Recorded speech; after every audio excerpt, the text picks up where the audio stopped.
नमस्कार, मी कादंबरी आणि स्वागत आहे माझ्या यूट्यूब चॅनलमध्ये. तर आपण जसं की म्हटलं तो गीतेच्या श्लोकांचे अध्ययन करणार आहोत. तर सुरुवात करूया. प्रथम श्रीकृष्णांना वंदन करून. हे कृष्ण, करुणा सिंधो दीनबंधो जगतपते, गोपेश गोपिकाकांत राधाकांत नमोस्तुते. हे श्रीकृष्ण, तुम्ही दुःखी जनांचे मित्र आणि सृष्टीचे निर्माता आहात. तुम्ही गोपींचे स्वामी आणि राधाराणीचे प्रियकर आहात. मी तुम्हाला सादर प्रणाम करते. तप्त कांचन गौरांगी राधे वृंदावनेश्वरी, वृषभानुसुते देवी प्रणमामी हरिप्रिये. मी राधाराणीला सुद्धा प्रणाम करते. तिची अंगकांती तप्त द्रवरूप सुवर्णाप्रमाणे आहे आणि ती वृंदावनाची राणी आहे. ती वृषभानू राजाची सुपुत्री आहे. तसेच भगवान श्रीकृष्णास अत्यंत प्रिय आहे. तसेच श्रीकृष्ण चैतन्य, नित्यानंद प्रभू, श्री अद्वैत गदाधर, श्रीवास आणि भक्ती परंपरेतील सर्व वैष्णव, तसेच भक्तिवेदांत स्वामी प्रभुपाद यांना सुद्धा वंदन. हरे कृष्ण कृष्ण कृष्ण हरे हरे, हरे राम राम राम हरे हरे. गीता ही वैदिक ज्ञानाचे सार तसेच वैदिक साहित्यातील एक अत्यंत महत्त्वपूर्ण उपनिषद आहे. श्लोक सुरू करण्यापूर्वी आपण प्रथम गीतेचं थोडंसं महत्त्व जाणून घेऊ आणि मग आपण थोड्याशा श्लोकांचं अध्ययन करू. भगवंत अर्जुनाला सांगतात की योग पद्धती म्हणजेच भगवद्गीता सर्वात आधी सूर्यदेवाला सांगण्यात आली आणि सूर्यदेवाने मनूला म्हणजेच त्याच्या पुत्राला सांगितले. मनूने इक्ष्वाकूला म्हणजेच मनूच्या पुत्राला सांगितले आणि याप्रमाणे शिष्य परंपरेनुसार एका प्रवक्त्यानंतर दुसऱ्या प्रवक्त्याने याप्रमाणे चालत आली आहे. परंतु कालांतराने ती लुप्त झाल्यामुळे भगवंतांना ती पुन्हा सांगावी लागली. यावेळी त्यांनी ती अर्जुनाला कुरुक्षेत्र येथील युद्धभूमीवर सांगितली. भगवंत अर्जुनाला म्हणाला, हे परमरहस्य तुला सांगण्याचे कारण म्हणजे तू माझा भक्त आणि मित्र आहेस. याचा अर्थ असा आहे की भगवद्गीता हा ग्रंथ विशेष करून भगवत भक्तांसाठीच आहे. अध्यात्मवादी साधकांचे 3 प्रकार असतात: ज्ञानी, योगी आणि भक्त, किंवा निर्विशेषवादी, ध्यानयोगी आणि भक्त. या ठिकाणी भगवंत अर्जुनाला स्पष्टपणे सांगतात की मी तुला नवीन गुरु शिष्य परंपरेतील सर्वप्रथम श्रोता करीत आहे. भगवद्गीतेचा उपदेश विशेषत्वाने अर्जुनाला सांगण्यात आला, कारण अर्जुन भगवंताचा भक्त, साक्षात शिष्य आणि जिवलग सखा होता.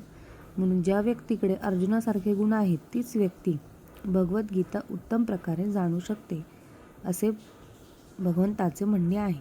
भक्ताचा पुरुषोत्तम श्री भगवान यांच्याशी 5 निरनिराळ्या प्रकारांपैकी कोणत्याही एकाप्रमाणे संबंध प्रस्थापित होऊ शकतो. एखादा निष्क्रिय अवस्थेतील भक्त किंवा एखादा सक्रिय अवस्थेतील भक्त, एखादा मित्र या नात्याने भक्त असू शकतो, एखादा माता पिता मानणारा या नात्याने भक्त असू शकतो, किंवा एखाद्या माधुर्य भावात भक्त असू शकतो. कोट्यावधी जीवांपैकी प्रत्येक जीवाचा भगवंताशी विशिष्ट असा शाश्वत संबंध असतो. याला स्वरूप असे म्हटले जाते. जोपर्यंत एखादा नम्र भावाने भगवद्गीता वाचित नाही तोपर्यंत तो भगवद्गीता जाणू शकत नाही, कारण भगवद्गीता हे एक महान रहस्य आहे. अज्ञानमय भौतिक अस्तित्वातून मानव जातीचा उद्धार करणे हा भगवद्गीतेचा उद्देश आहे. जसं की अर्जुनाला कुरुक्षेत्रामध्ये युद्ध करण्यामध्ये बऱ्याच अडचणी येत होत्या, त्याचप्रमाणे प्रत्येक मनुष्य नाना प्रकारच्या अडचणींमुळे त्रस्त झालेला असतो. अर्जुन श्रीकृष्णांना शरण गेल्यामुळे त्याला भगवद्गीता सांगण्यात आली. केवळ अर्जुनच नव्हे तर आपल्यापैकी प्रत्येकजण भौतिक जीवनामुळे चिंताग्रस्त आहे. आपले अस्तित्व मुळी असत वातावरणात आहे. खरे तर आपण असत वातावरणाने घाबरण्याचे कारणच नाही. असत म्हणजे जे अस्तित्वात नाही ते. आपण दुःख का भोगतो यासंबंधी आपली जिज्ञासा जर जागृत झाली नाही, त्याचप्रमाणे आपल्याला ही दुःखे नको असून सर्व दुःखातून सुटका करून घेण्याची आपली इच्छा आहे, हे सत्य जर मनुष्याला उमजले नाही तर अशा मनुष्याला खरा मनुष्य समजता येणार नाही. या प्रकारची जिज्ञासा एखाद्याच्या मनामध्ये उत्पन्न झाल्यावरच खऱ्या अर्थाने मानवतेचा आरंभ होतो. या प्रकारच्या जिज्ञासेला ब्रह्मसूत्रांमध्ये ब्रह्मजिज्ञासा असे म्हटले जाते. जोपर्यंत मनुष्याला परब्रह्माची स्थिती जाणण्याची जिज्ञासा नसते तोपर्यंत त्याची सर्व कार्य निष्फळ समजली पाहिजेत. म्हणून आपण दुःख का भोगतो, आपण कुठून आलो आणि मृत्यूनंतर आपण कुठे जाणार या प्रश्नांविषयी जे जिज्ञासू आहेत तेच भगवद्गीतेचे योग्य अभ्यासक होण्यास पात्र आहेत. प्रामाणिक शिष्याला भगवंताविषयी पराकाष्ठेचा आदरभाव असणे हे सुद्धा आवश्यक आहे. अर्जुन हा असा एक प्रामाणिक शिष्य होता. जेव्हा मनुष्य आपल्या जीवनाचे मूळ ध्येय विसरतो तेव्हा त्या ध्येयाची पुनर्स्थापना करण्यासाठी भगवान श्रीकृष्ण अवतार घेतात. असे असूनही वास्तविक ध्येय जाणणाऱ्या अनेक व्यक्तींपैकी एखादाच खऱ्या अर्थाने स्वतःचे स्वरूप जाणू शकतो आणि अशा मनुष्यांसाठीच भगवद्गीता सांगितलेली आहे.